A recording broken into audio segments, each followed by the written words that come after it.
इसलिए यहाँ जंगल में भटक रहे हो, यहाँ से लड़कर को अपने घर चले जाओ। नहीं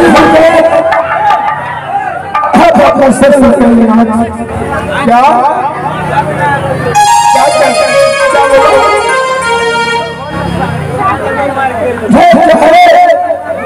आप अपना सरल चेला बनकर रखिए कुटी पर।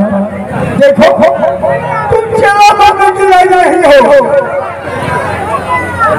लड़का का लड़का राजकुमार, लेकिन की महात्मा बनने में बहुत तपस्या करना पड़ता है राजा, इसलिए तुम अपने घर लौटकर चले जाओ। नहीं चले जाओ।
सभी खोलना पड़ेगा।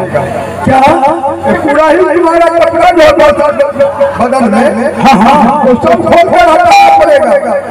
अगर से रहेगा तो नहीं होगा। नहीं हो सकता है। ठीक है। साधु का जैसे अभी देख रहे हो हमको, ऐसा ही बस तुम्हें भी धारण करना पड़ेगा। अपना के पास ठीक है, चलो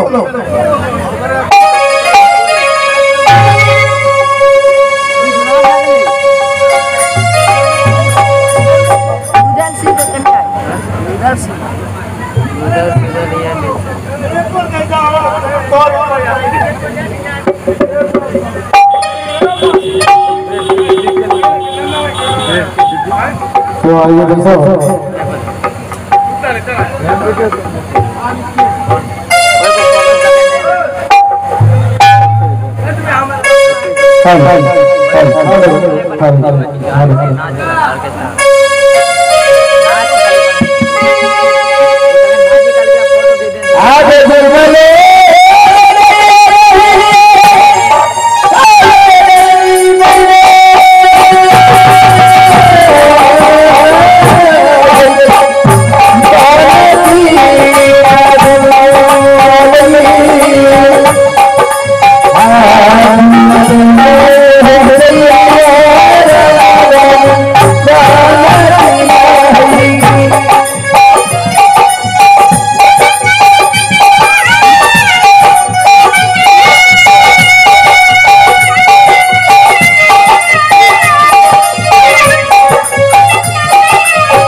Hallelujah.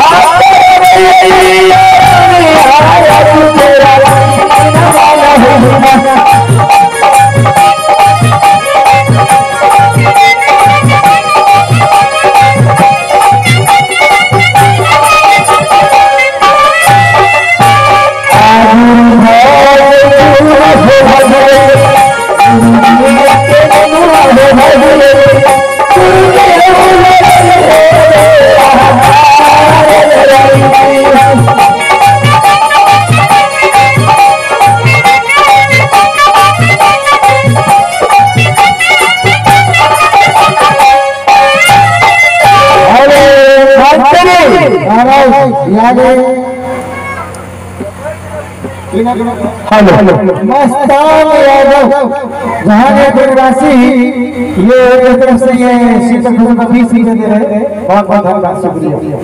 मास्टर जी, हाँ महारानी जी, अरे तुम दोनों ने साथ में तो तुम्हारा महाराज कहाँ रह गया? महाराज जी हाँ ये तो भाई के डर भाई के चले गया हाँ तो तुम्हारा वाले कहाँ रह गया ये तो बताओ। पिछुए हमें किधर लगा लिया? अच्छा ठीक है तुम इधर आ जाओ, अब मैं थोड़ी देर में इंतजार करती हूँ।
हेलो हेलो हेलो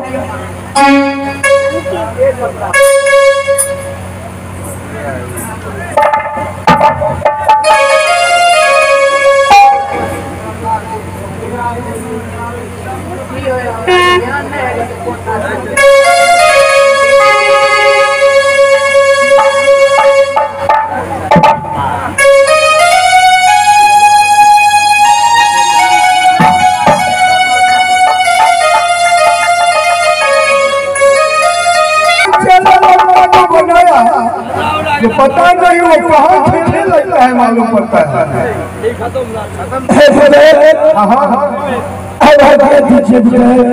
हाँ ठीक है अब तो चलो देखो जो मैं कहता हूँ ध्यान से सुनो। यहाँ से चलेगा तो धुनापुर शहर है, वहाँ पर जाकर को पूरा महारानी जो है चंद्रवती इसको पास जाना, उसको तुम मां जाकर को भिक्षा मांगना। अगर वो बेटा जाकर को भिक्षा तुमको दे देगा तुम्हारा बाप तुमको बड़ा जरूर इसलिए तुमको आंसू नहीं आना चाहिए, चीज नहीं होना चाहिए, किसी तरह का लालच नहीं आना चाहिए। क्या हाँ हाँ तब अवश्य तुम्हारा जो हो जाएगा। ठीक है हेलो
में आ जाओ जवाहर निवासी ये किस के देरे से कुछ धन्यवाद शुक्रिया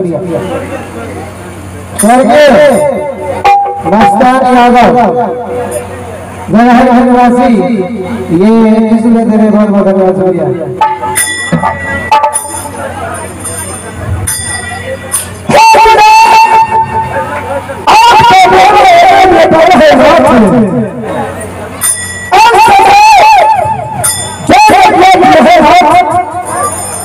जरूर सबसे पहले मोहब्बत चलेंगे मोहब्बत से चलेंगे जरूर आपको करेंगे आदर है